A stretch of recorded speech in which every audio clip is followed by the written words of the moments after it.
Afternoon, how are we all doing? Hi, I'm late. I've been down the pub with my friend. Only joking. Hello. Sorry, I got held up in lunch. So, what's happened? Let's have a look. I've no idea what's going on. Afternoon, Christian, George, Peter, Neo, Virginia, Fletch, Day Trader, Kennelly, everybody, Thought Feeder, Day Trader Effects, again, still in the pub. It's not a pub, it was lunch. Tanner says Lee's had a few beers. I've not, actually. Day when we see him go 300 lots long on the US dollar Mexican live streaming. That's quite possible, yeah. Might be seeing double. No, it's not that sort of lunch. No wild swimming until after the open. No. Yeah, sorry, no, some old friend I haven't caught up with for many, many, many years. So we got talking for ages and then suddenly went, oh crap, I've got to be on in 5 minutes. So yeah, sorry about that. So let's have a quick look at the open and what's happened. Wrong terminal. So DAX, oh, blimey, DAX dropped. So lost on the DAX this morning rather. Dow, no trades. So Dow's gone nowhere.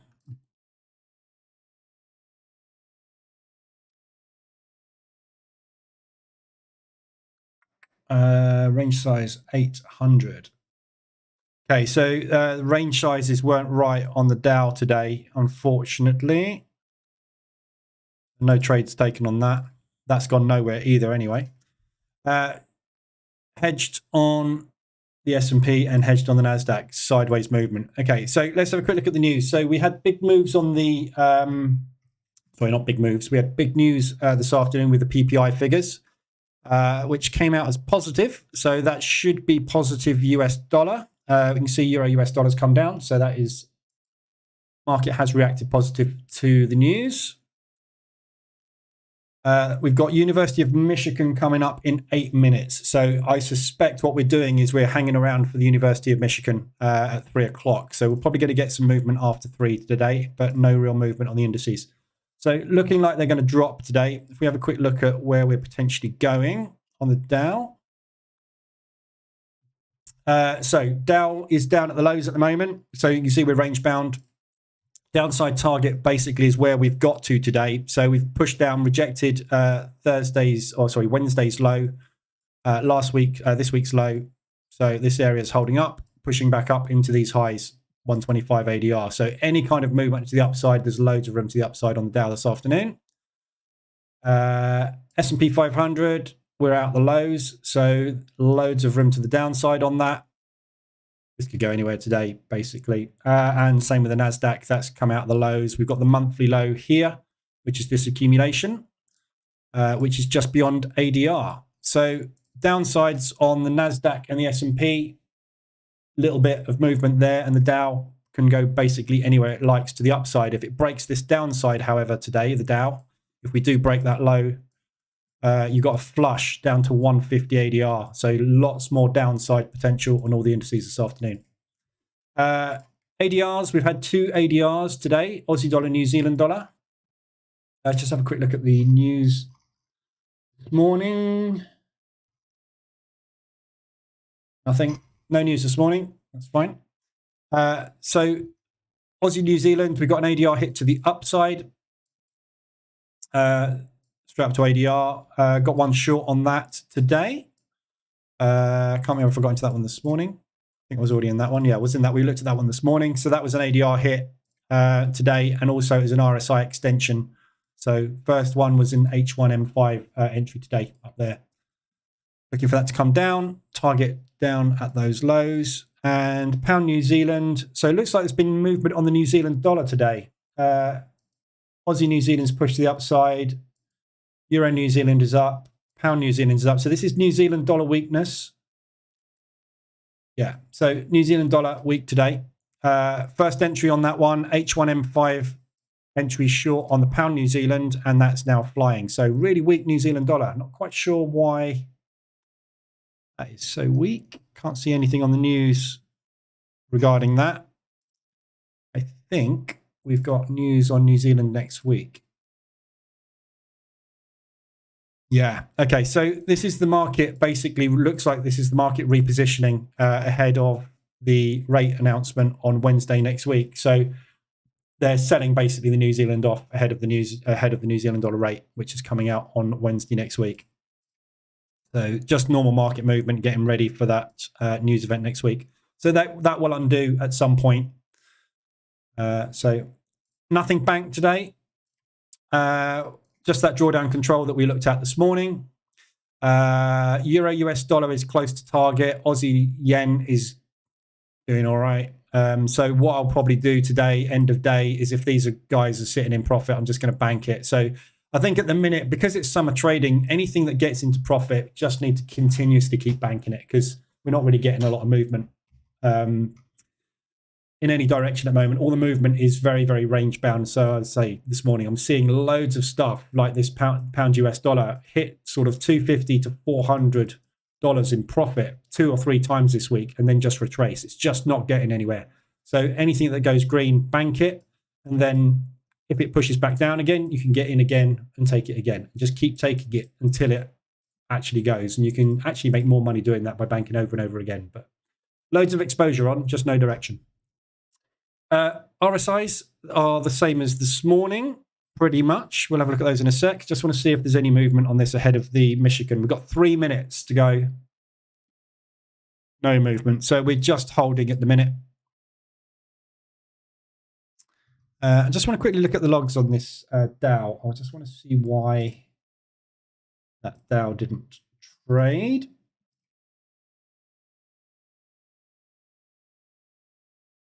Okay, opening range size of 898 is over the max. So skip the breakout.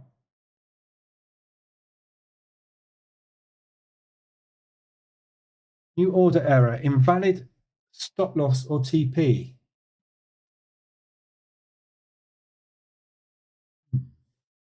That's interesting, because it doesn't place a stop loss.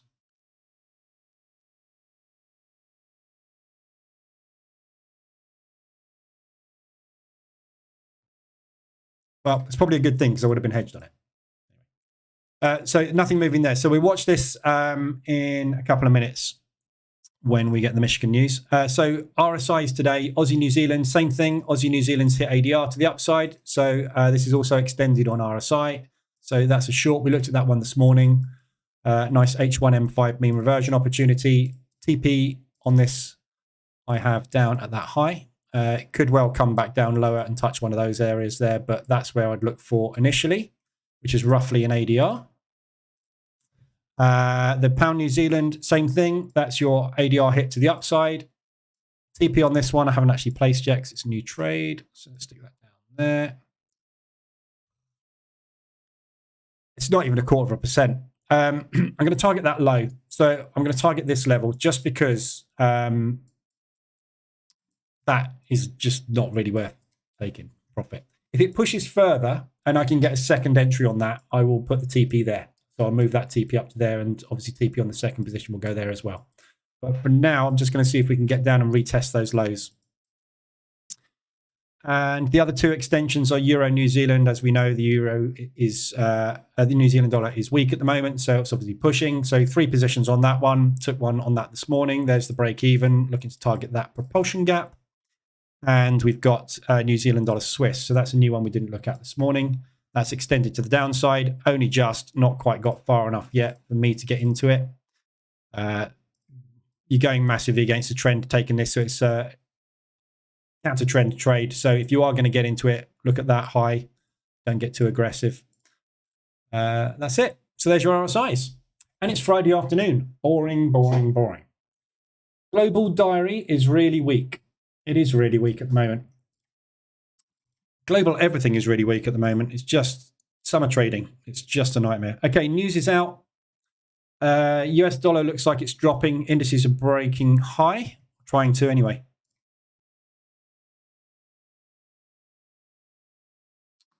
Having a go. Michigan forecast is 71.3. Actual 71.2. So that's negative US dollar.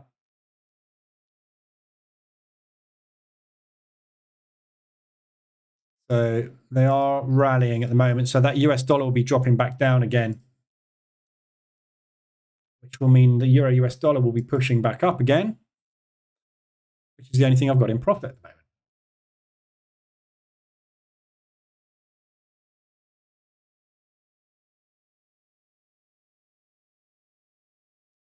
Okay. So with these longs, I'm looking to TP at around about 3R on these initial longs, if we can get up there. And then obviously try and deal with the short positions on a pullback.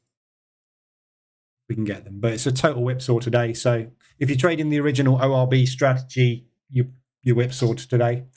If you took the 5-minute ORBs, mind you, on the NASDAQ, I suppose, as well. Look, 5-minute ORB on the NASDAQ, you've triggered both directions on that.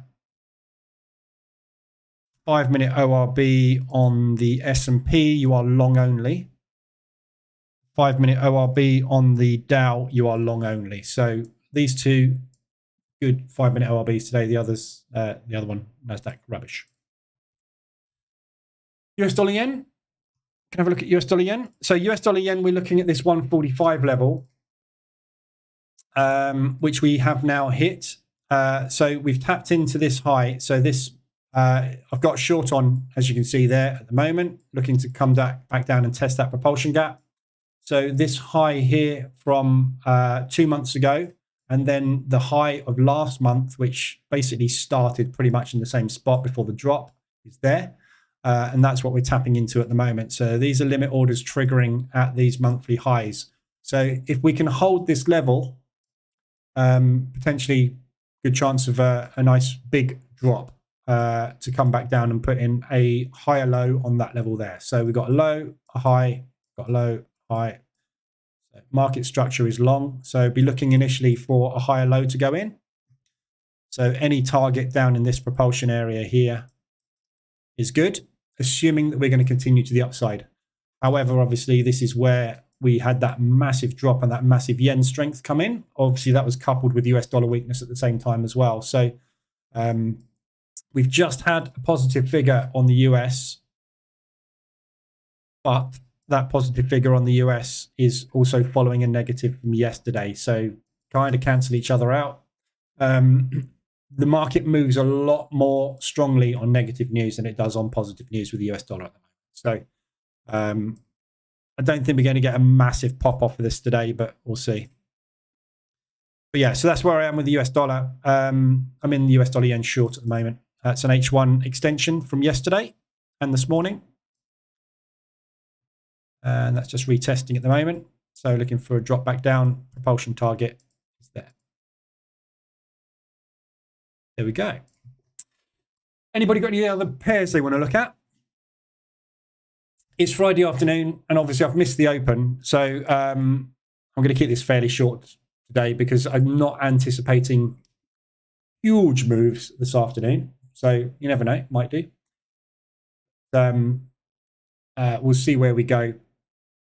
But Friday afternoons quite often tend to be fairly rotational until late afternoon, in which case obviously we can expect a big unwinding potentially, but we'll see.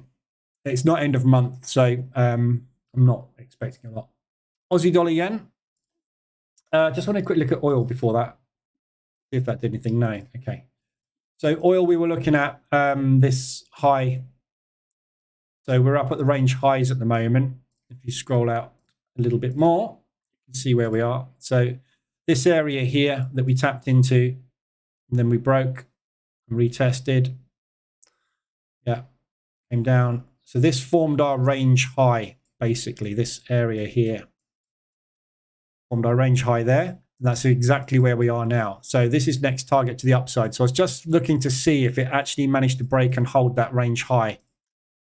To see if we were going to get that break, and it hasn't. So they have sold it back down again. So if we can close today above that level, that 83.36 or 83.35 level, I think we've got a good chance of continuing this rally up to 95. I was just looking to see what I would like to do, ideally, is take a long somewhere down here. If we can get down there. So just a nice deep pullback on that move. That tees us up for a decent rally up to $95 a barrel, but not really done it. Either way today, we're kind of not done anything today, have we? We're pretty much where we opened. So no clues today. Aussie dollar yen. So got shorts on the Aussie yen from the H1 and M5 entry yesterday. Target just down at that propulsion gap. We've just tapped into this basically resistance. Yeah, turning support. So that might hold and we might push up. And obviously if we push up, then we're coming up into this propulsion and up into this high. So be taking another short up there and get out when it comes down. But we'll see. So yens at the moment, all the yen pairs could go either way. I'm anticipating a little bit of strength coming through on these yens. But at the moment, obviously with summer trading and light liquidity, you don't tend to get an awful lot of movement in any direction. So the good thing is we've got this 145 level on the US dollar that we're at the moment. We've got the 150 level not far away as well on that US dollar yen. So if we are going to get some kind of intervention and some kind of noise coming out of the Japanese about unfavorable FX moves against them, the market will probably sit up and pay attention, and we should get some yen strength coming through. So I'll be I'm just waiting to see what happens when we hit basically where we are now, this 145 level on the US dollar yen. I'm waiting to see if the market is going to rally through this and hold above it, or whether we are going to reject it. Right now, we're sitting on it. So it's either going to rally and upset the Japanese, or we're going to get that double top bounce and everybody's happy. So obviously what happens with the US dollar yen will drive the yen. So we'll wait and see. But we're in a critical spot here on this US dollar yen. Obviously, we're just getting a little bit of a rally off the US on that news at the minute, but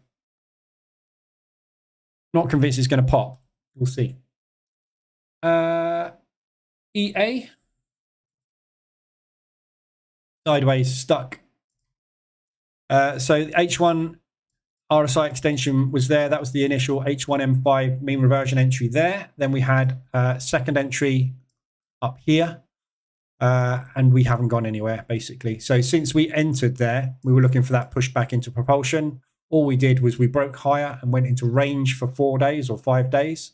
Had a little price discovery at the top, held, and now we're back in a higher range up here.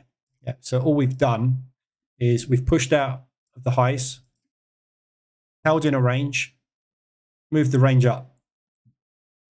Yeah. So this is still a valid target to the downside. So's that. Just waiting for some either euro weakness or Australian dollar strength, one or the other. But stuck at the minute from that initial extension. Big strong push, no pullback. Grindy. Grindy. That's basically what the summer is. Grindy. Nothing you can do. Sit and wait. This is what I mean about taking trades off. If this thing pushes down to here, mind you, not this one so much. If I had an entry here, I'm not going to get one, am I? What's the ADR? 156. 130 is about there. So if we can push up out these highs today and get another reversal, I'll take another entry up there, or the EA will take another entry there, which brings the average back up into here somewhere.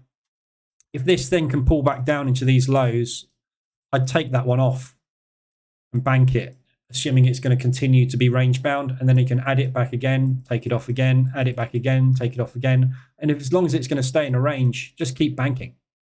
So these sorts of conditions, you have to just basically bank stuff. Just stick it down there, because there's a very good chance you'll get it again and again and again if it's going to stay in these ranges. So just take as many as you can and take tiny profits. Yeah, so I can bank literally 0.4% there. But banking 0.4% is better than sitting in this thing, going sideways for a week, banking nothing, isn't it? Because I can always stick it back on again. Means slightly higher drawdown, but Got to bank some money somehow, haven't we? Any other pairs you want to look at? Let's have a quick look at the indices. Dow's topped out at the Globex high. We just tapped into the Globex high and they're selling that off. NASDAQ's going nowhere. S&P's going nowhere. So the S&P's just tapped into that support before the news. So there was your news this afternoon. There's your second news. We haven't gone anywhere. It ain't moving. Gonna be one of those sessions today. I would really like this to push. If we can get a decent rally today, if we can get like half an ADR or 3/4 of an ADR of movement today, I think that'll be enough. And then the market will hopefully pull back on that. Crap today, innit? Have to sit through these ones. Afternoon, Adrian. Afternoon, everybody else I didn't say hello to, by the way, because I normally go through everybody, but in a rush today. I wish I had have had a boozy lunch. That would have been actually the highlight of the day by the looks of things. Nothing is happening. Is the index scalper to replace the ORB? No, it's not a replacement for the ORB. It's a different thing. I don't know what I'm doing with it. I've changed the name of this. I've changed the name of it because I was calling it ADR. ORB ADR is what I called it. And everyone was like, when's the update going to come for the opening range breakout EA? It's not a replacement for the ORB EA, or the EA or that strategy. It's for me to test variations on the strategy. So I'm playing with the process of trading in the indexes rather than just the open. I want to know what the best before the open is. I want to know what the best to do at the open is based on what happened before the open. And I want to know what happens after the open. What do I do after the open? Where should we go? How should we handle things? So this is basically an EA that I've built to do lots of data analysis and system modeling, basically, to figure out best scenarios. So if I do release this, it will be a different thing. It will be something that you won't have much control over because it will be based on best case scenario modeling.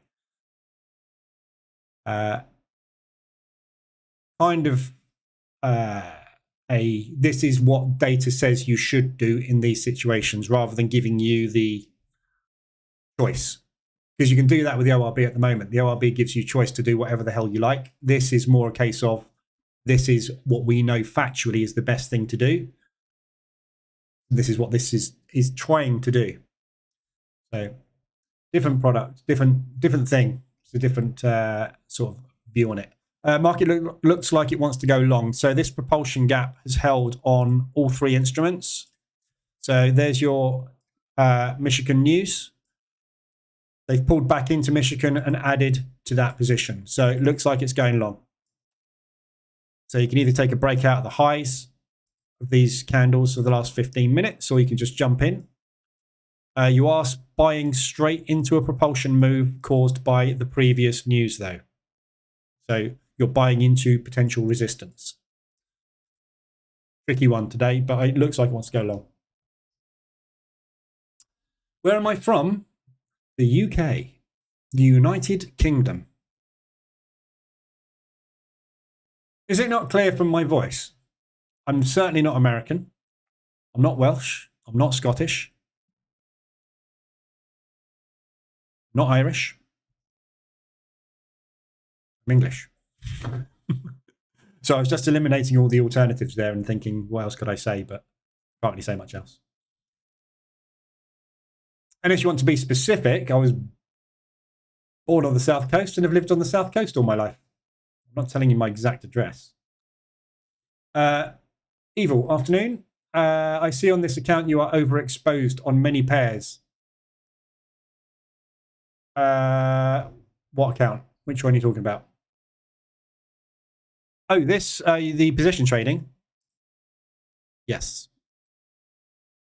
Did you change your max 2 pairs rule?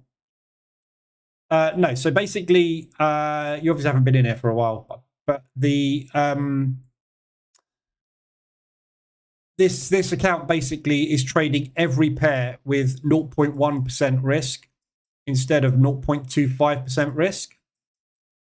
So the risk is not half, not a third, it's somewhere a little bit around that area, basically. So what this is doing is taking every pair, every trade, but with a reduced risk on the account. So basically, if I get into 4 or 5 longs on the yen, if I was going to get into 2 longs on the yen, I would be exposed at 0.5% risk.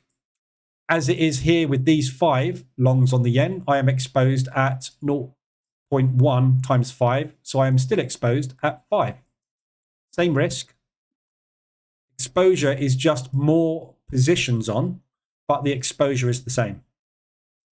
Exposure to the instrument is the same. Same with the euro. Look, I'm €5 short at 0.5%. Instead of being 2 short, which is what the exposure rule is, you would be 0.5 if you were risking 0.25 per entry. Yeah, so it's the same exposure. I'm just able to take all of the positions. That's the difference. So it's more work because I've got to manage and juggle more positions, but there's not any more risk involved. There will be, though. So the important thing to understand is the reason I've done this is a lot of people keep asking about exposure, the exposure rule, which is understandable. But people want to use the EA, but they don't want to do the manual bit of waiting for the alerts and then putting the EA on the chart to take the trades for them. They want to put the EA on all the pairs, but limit their exposure. So this is kind of to demonstrate another way of doing it. You can put it on every single pair. So put it on all 28 FX pairs, but just reduce the risk down by more than 50%, which means that every one of these trades that we get into, when it gets to its target, the reward is less. Yeah, so you have to understand, because I'm risking 0.1% instead of 0.25, when a trade goes my way, I make less money.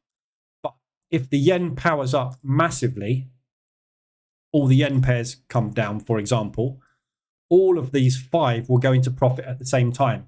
So I'm going to make less profit on each trade or each position, but I'm going to have more of them. Yeah. So it's kind of the same thing. But this is one of the accounts that was running on the VPS, which I've just converted over to do this, basically. So because I want to show every trade. That's the purpose of the live room, is so that you can see every trade play out, so that whenever anybody says, I'm in this, we should all be in it. Yeah. Or I should be in it too, in some shape or form. Does that make sense? I've been doing this for a while now, in here, last month or so. You look like that guy who managed all the money from the high table and give them high returns.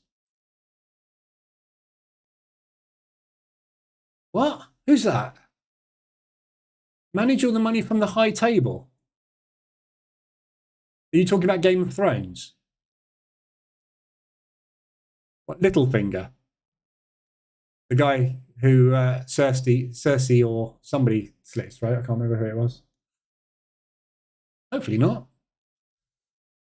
Evil.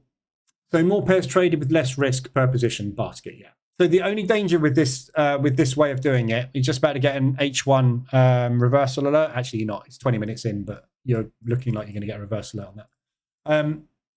The only danger with this is if the yen goes into a squeeze, yeah, I'm going to be exponentially increasing my exposure on this in a squeeze. So if you get to a point where the yen is the instrument that moves, and you're scaling in with a lot multiplier, I think what you'll find is your drawdown, when you get to sort of 3 to 5 positions, will be more than if you'd have kept normal exposure on 2 trades, 2 positions, rather than 5 or 6. So there will be a downside in a squeeze to this approach.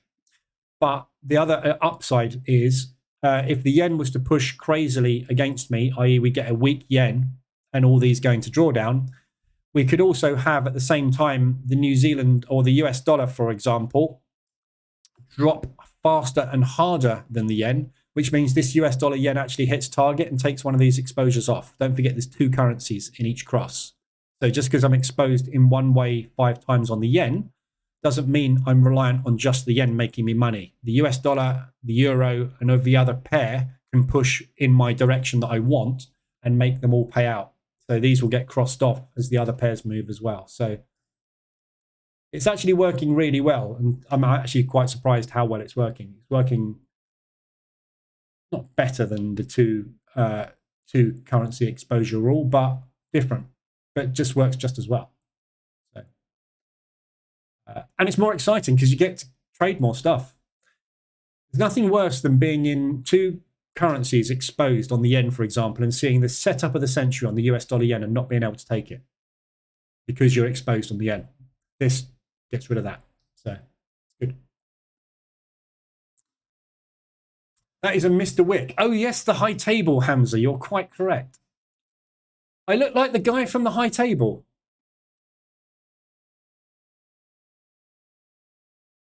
Can't envisage what he looks like. No, can't think what he looks like. He probably looks something along the lines of that. That's my really bad John Wick. That's not John Wick, is it? That's not John Wick's nose. Well, John. Brian sent me a really bad John Wick. Is Brian in here? He is. Sent me a very, very bad John Wick.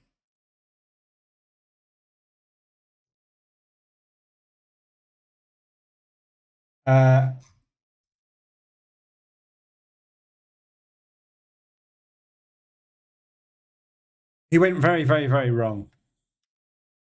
John says, learn the basics or lose the Lambo. Look at his face. What's happened there? It's like they've tried to do a symmetrical John Wick, but he's not well, is he? He had I think a bit of the Lambo when it exploded may have accidentally cut his face in half. Until it's Friday afternoon. But hey, right, TP hit on S&P on our way. So we're tapping into S&P highs of Globex not far away. So Globex highs on the S&P are there. So watch for a drop from that area. So if you've taken the 5-minute ORB today, which is there, you are quids in. You never triggered a short and you're done for the day. NASDAQ, you did actually trigger the short and that is on its way. So looking for a push up into that area. For a TP on that one. So might be able to actually get some shoehorn some profit out of this today if we get a nice decent pullback.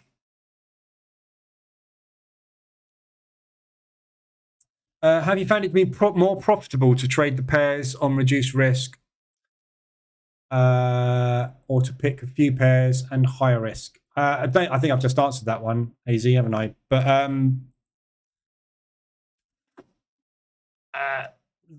the last few months I've been trading this, I haven't produced any more or less profit than normal.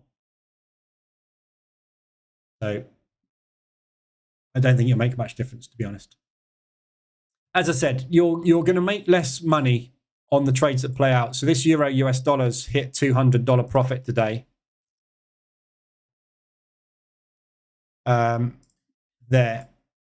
That would have been around about about $500 in profit. So although that one position sitting there made $200, I've got multiple euro shorts on and multiple US dollar longs on. Sorry, I've only got no, only got one US dollar long on, but multiple euro shorts on, basically, meaning that if the euro drops, I make Forex that, which again equates for roughly the same thing. It's just that I can get into more positions. The thing you realize with position trading is, we're not in this to make an amount of money. We're in this to capture moves. Yeah. So when this is up here at the moment, I can see that there's a nice obvious range low here. Yeah. So that's where I'll get out. What the money is there, I don't care. What I'm looking for is I'm looking to get into the market and get out at a point where I think it's likely to bounce. The amount of money that makes is kind of irrelevant, isn't it? It's whatever it makes, because that's where I think the market's going to bounce. So there's no point in me going, I need to make 1,500, so I've got to put my TP down here if it's never, ever going to hit it, because it's got to get through 2 levels of support. That it can do easily. It's within an ADR. One more hourly down candle, i.e. a big strong push on the US dollar this afternoon for a couple of hours, and that's TP'd. It is what it is. It's banked. I don't know what it is, and I don't care what it is. I'm not putting my TPs at a level going, oh, I need to make X. I'm putting them at an area where I think the market's going to move to, because I want to be out of the trade with a profit rather than making X. So that's how you should look at it, not from a monetary perspective. We're not looking to make an amount of money. We're looking to get out when we think the market is at a point we need to get out. Paolo, with the EA, how much do you recommend to start with? Which EA are you talking about? You mean the market reversal alerts EA? I don't know. What have you got to trade with? It's got to be a few grand minimum. 3-5 grand minimum, I would suggest, because you need to make 10 to 15% a month, ideally, if you can. So is it worth your time to make $300 to $500 a month? If yes, you need 3 to 5K. If $300 to $500 a month is not going to cut it, you need more money. Not really an answer to that. Evil, I'm running something like this on a demo account with 15-minute hedging with 70-30 RSI filter for the first position, but only on 12 pairs. Do that. Only have 1 yen pair, Swiss yen. Guess which one's giving you headaches? Yeah. So somebody mentioned this morning, it might even be you, Evil, about the Swiss and the yen. The Swiss and the yen historically are the pairs which can get you into the most trouble. They are pairs that are either very much in control of the market for a sustained period of time, or very much kicked around by the market for a sustained period of time. The others are more major pairs: the Aussie, the New Zealand, the Euro, the US dollar, the pound. They're the majors. Yeah. So they will get moved a lot by the banks. When these two guys are not being manipulated much, they will just get pushed around by the other currencies. So if you're in something like the US dollar yen, yeah, and the US dollar is pushed around a lot, the US dollar yen will go up and down a lot. If you're in something like the Swiss yen and the US dollar gets manipulated a lot, or the pound or the euro, which they do the majority of the time, this thing doesn't do anything. However, if the yen takes control, that can get a sustained rally for weeks or even months on end, as we've seen over the last year. We've had some big, strong, weak pushes off the yen, haven't we? So if you want to eliminate any pairs, those are the guys that you typically will look to get rid of first. But like I said this morning, I think it was when we were talking about this, look at your P&L first. Before you eliminate anything from your trading, look at your P&L. Have you made money over the last month, quarter, year with those pairs? If you have, don't eliminate them. They're making you money. If they're losing you money all the time, get rid of them. Eliminate what makes you losses, not what you don't like the look of for any reason. You don't have to like trading something. If you hate trading gold and yet you make loads of money out of it, but you hate it because you don't like the experience, tough. That's your job. You've got to trade to make money. So your chair makes you look like you have red horns. I have red horns.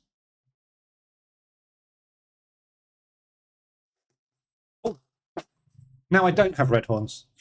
There you go, they're gone. John Wick on a bad day. Yeah, he was having a bad day. If it not for this yen squeeze, it would be amazing.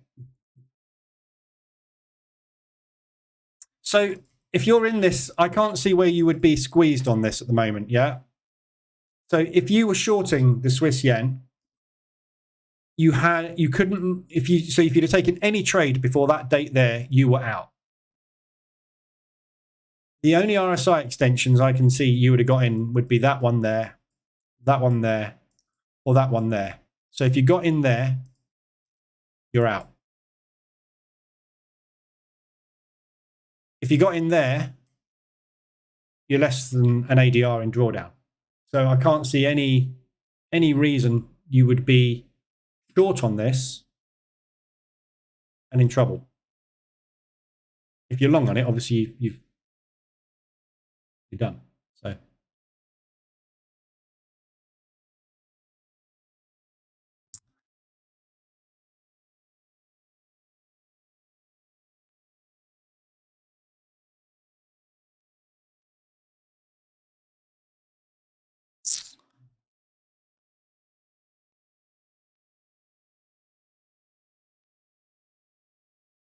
are you going to let me move those TPs?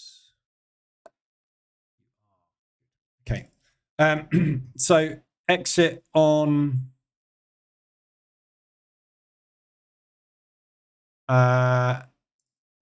this I'm putting here at this propulsion gap. So these shorts, basically, if we can get a pull back down into that area, that's a $1,600 loss. Bank 2,600, so that leaves me net 1K plus for the day on that. We haven't hit target on that one yet, so let that one run for the minute.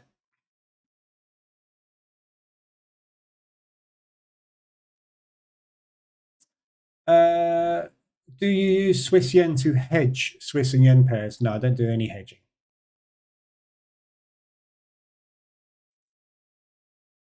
Hedging is incredibly complicated.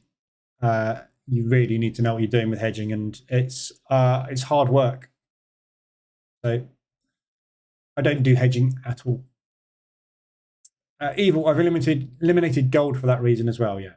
So gold doesn't work for me as a position trader. That's why I don't trade it. But if you're using it for swing trading or any kind of stop loss based strategy and it works, leave it. But for position trading, I mean, the last year, gold has been an absolute beauty, especially for the last few months. I mean, there's literally no way you could not make money out of gold position trading. It's been easy, but in past years, it's not. So not something I get involved in. But that's just me. Right, I haven't got anything else really to cover this afternoon. So I'm going to be monitoring, obviously, all these positions. I'm taking an executive decision to basically just bank stuff today because I'm sitting on 0.69 for the month and we're on the 11th. So a lot of this stuff is literally just sideways. And I need to get some money on the table. So I'm going to be banking things when we're getting to kind of, I think, 0.25% is going to be my ideal. Anything I see getting to 0.25% profit is going in there. Any single positions, if we're getting towards end of day and we're sitting at about a 0.2% profit, get them in there. So just because I think we're going to be sideways a lot of the time over the next few weeks. So I've got hardly any drawdown on. I've got lots of positions on, but as you can see, there's just no movement at the minute. So I'm just going to start banking stuff gradually. So for me, this is 0.25%. So from a movement perspective,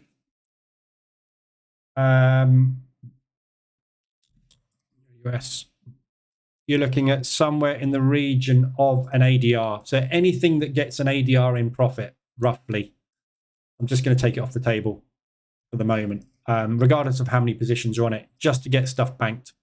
Because if we're going to do this for 3 weeks, this is just going to remain somewhere between 0 and probably minus 2.5 to 3 or 4 or whatever percent. So it's just going to fluctuate up and down. Unless you're banking stuff in there, you're just going to sit in drawdown for the entire month and never put anything in the bank. So that's all I'm going to do this afternoon, is just watch these and see if we can get stuff to a decent amount where I can just put some money in the bank.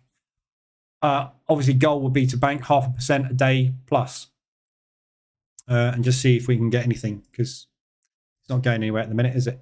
Anything. Pulling back on the NASDAQ.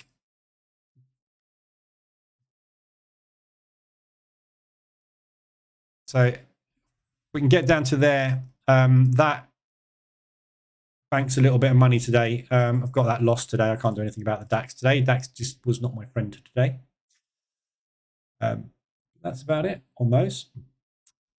I was using H1 hedging on some pairs. Unfortunately, Swiss yen, when the squeeze started. Right, okay. So yeah, if you're using the hedging set file, obviously, the hedging set file does not use an RSI. So you are literally just getting in and out. So there's no RSI extensions on that. So yeah, you could be in a squeeze on it, obviously, from that respect. And if you messed around with it evil when you shouldn't, that will obviously cause problems, as you just said. But that's what we do. We have to mess around with things, don't we? Right, so I'm going to leave it there today. I'll be back on Monday for the Frankfurt session. Sorry I was late this afternoon. As I say, couldn't really do much about this afternoon, but nothing, we haven't missed much, have we, at all? So the RSIs are the same as they were this morning in the live room. The indices haven't really done much this afternoon. And obviously the ADRs we've got are RSI extensions anyway. So everything we looked at in the live room this morning and kind of what we looked at in Wednesday's session as well is all the same. You know, this is why I've cut down to 3 days a week for the summer, because I will be in here like a parrot telling you the same thing every other day and not going anywhere. So pulling teeth. September, going to be fun. August, hell. But indices are doing well. So indices are killing it. Not today as much, but last week or so, indices made some very nice cash. So hopefully this is going to pay for the pay for everything this month. Right, so have good weekends. I will be back on Monday at 7:50, same time, and 2:20 for the New York session. I'm going to do some work on this hopefully over the weekend. I've got a couple of little bugs to iron out and some more development to get done on it for forward testing. Yeah, and then basically we'll see where we go on Monday. Just quick look at news next week. So obviously this week's been awful for news as well, which hasn't helped. So the reason we've had such a quiet week this week and sideways week is because we've had no news. Last week we had a fair bit of news. We had a sideways week. So doesn't matter really what we have sideways movement. But next week, Monday is dead. No news again, Monday. We've got the Aussie monetary policy meeting minutes Tuesday morning. We kind of know what they're going to be. They were released previously. So although this is the new version of them, unless their stance has changed dramatically, considering there's been no news releases on the Aussie since they released the last one and nothing's actually changed since the last one, I don't think that's going to do anything. So the only news we've got is the claimant counts on Tuesday for the pound, and then the CPI in the afternoon for the Canadian dollar. So Tuesday afternoon, it sort of kicks off with the CPI, then we go into retail, etc. And then New Zealand rate on Wednesday is the main news event of the week. We've got the inflation figure for the pound, so that's a good mover for the pound. And then we've got the Aussie unemployment and US unemployment on Thursday. Then Friday's dead as well. So it's all hinged around the Tuesday to Thursday next week. So Monday quiet, Friday quiet.